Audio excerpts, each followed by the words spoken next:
कलुरी banter कहानी मन पड़ुछि। दिने आकाश रे उड़ू उड़ू कुआ आखिरे पड़ा गोटे हलदी रंगर कलरा।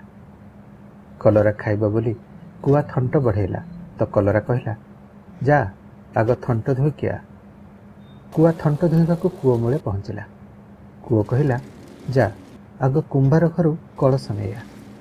एबे कुंभार घरे कुआ।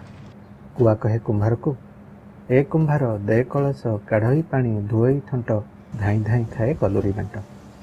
आउ तापरे कुंभार कहला, कौन कहला कुंभार?